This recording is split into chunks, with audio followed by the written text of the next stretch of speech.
I need a miracle. I need a miracle in the Meadowlands. Oh. I know they don't play really in the Meadowlands That's anymore. what Dallas is going to pull off. Here we go. Yeah, that's There what you're are a lot hoping. of things I wish for in 2021. I just don't know about a Cowboy miracle. But either way, let's start by discussing your team. We will finally be able to crown the NFC East winner this Sunday. Washington can seal the division with a win over Philadelphia. However, if they lose, then it will be the winner of the Cowboys and Giants game that will be playoff bound. So, Shannon, tell me, what are the scores of the Dallas and Washington games? Well, as much as it pains me to say this, I do believe the Cowboys are going to go to New York and win this ball game. Skip, the Giants really haven't been competitive the last 3 games. They've lost each of those games by at least 14 points. And in the last 2 games, Daniel Jones, trying to come back from the hamstring injury, has been sacked 6 times. And Skip, we know Baltimore has struggled all year trying to get after the quarterback. They went out and signed Yannick Ngakoue, and they in the offseason, they got Calais Campbell. They've been trying to pressure the quarterback. And for the better part of the year, they really haven't been able to get up the quarterback consistently. And they couldn't stay off of Daniel Jones. The offensive line isn't very good. And plus the fact, Skip, he can't move. You know, when you got that hamstring, Skip, you know, you get out there, you think you can do Kirk Gibson. You can hit a ball over the fence and drag that leg around the diamond, the base pads. But you're not going to do that as a quarterback in the NFL. And a part of what made Daniel Jones successful some of the time this year was his ability to get out of harm's way, use his leg to pick up first downs, and to throw the ball outside the pocket. He is still listed on the injury report with a hamstring. Right. And so with that being said, Skip, I just don't see how they're going to, and I know their defenses will put up a great effort, but at some point in time, after 3 and out, and being on the field, as much as I believe the Giants defense will be on the field, they will succumb to the pressure, and the Cowboys will start to pull away from them. So I got the Cowboys winning that first game, the first game, 30, I'm going to say 31-14. Okay. The second game, Washington, been flexed.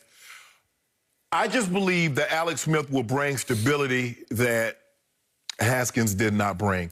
And, Skip, you mention it all the time. You talk about the ray of hope that Jalen Hurts seemed to have been given the Eagles. I believe Alex Smith will provide that.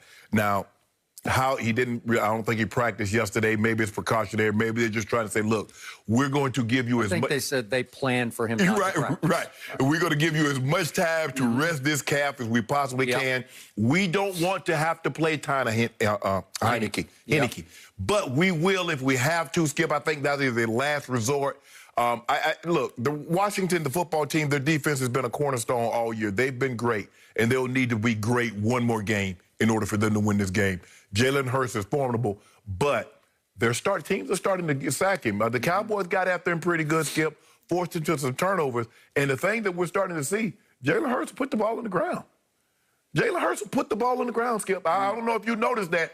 Even against the Saints, when they're trying to run out the clock, what did he do, Skip? Put it on the ground. Against that Cardinal, what did he do, Skip? And what did he do last week? He turned it over 3 times.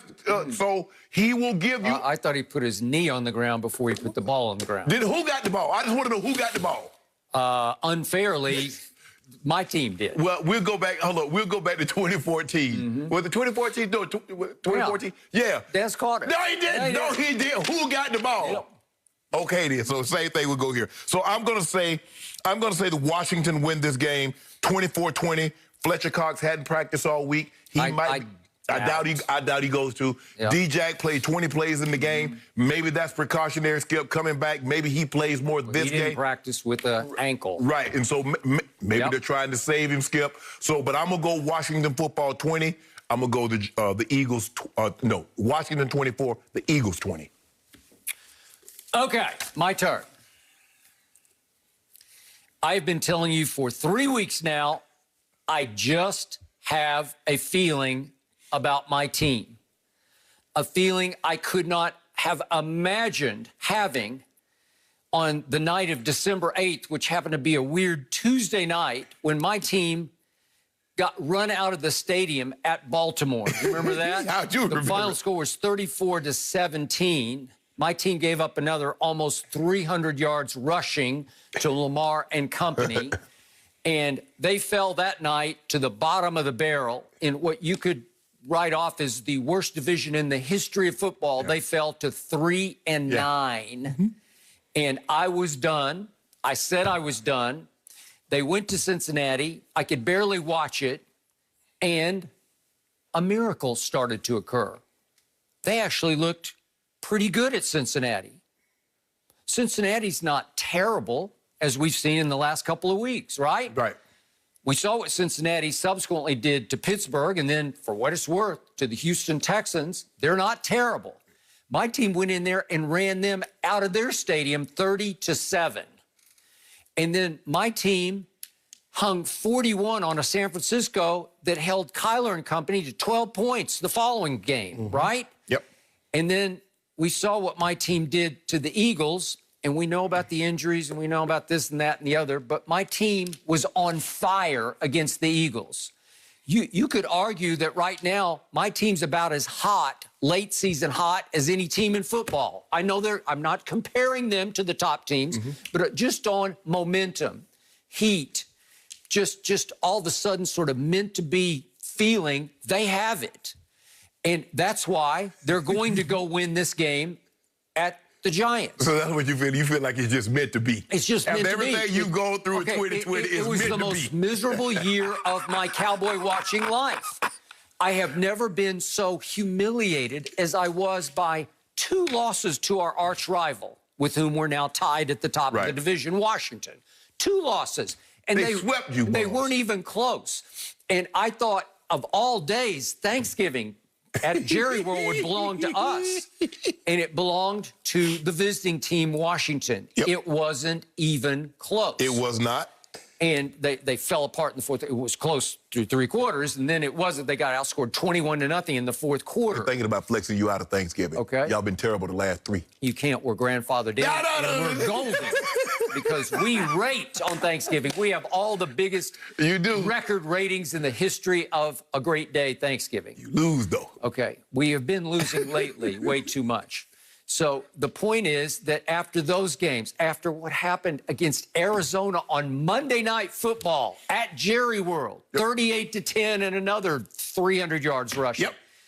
Baker and company went in there and rang up 307. My team was on a historic pace to allow the most rush yards in the history of the National Football League. And all of a sudden, we have flipped the script. So, you know what? I'm impervious to today to any kind of ridicule that's going to come from across the table, because you can say we're the lesser of evils in the NFC league. You are. You can say we're only the best of the worst division in the history of football, and you can have that, and I don't care. I even saw a tweet from John Machota, who covers the Cowboys for The Athletic, in which he detailed the Cowboys' quote-unquote road to the Super Bowl.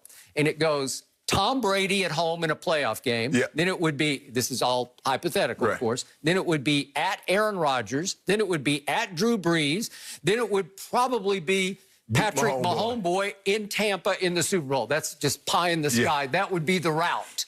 You'd have to beat Brady at Rodgers, at Brees, and Mahomes on a neutral field. It would be, if they were to do that, it would be the greatest Super Bowl run in NFL history, and it would not even be close. It would be better than the run that Brees had when he beat Kurt Warner, Brett Favre, Peyton Manning. If they were to run that gauntlet, Tom Brady, Aaron Rodgers, Drew Brees, Patrick Mahomes, it would be the greatest run in playoff history. It would be. It wouldn't be the wild card road run that Eli or Aaron Rodgers had to win 3 games on the road to get to a Super Bowl, right? But on degree of difficulty, Brady, Rodgers, Brees, and Mahomes. Are you kidding me?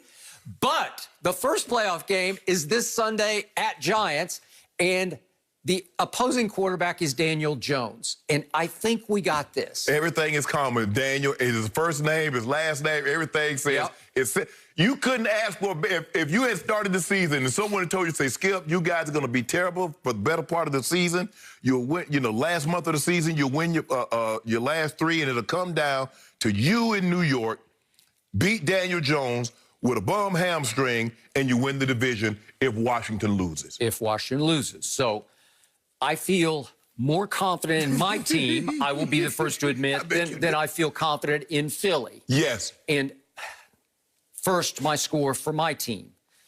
I believe that my team is suddenly able to rush the passer. the force that has suddenly risen from nowhere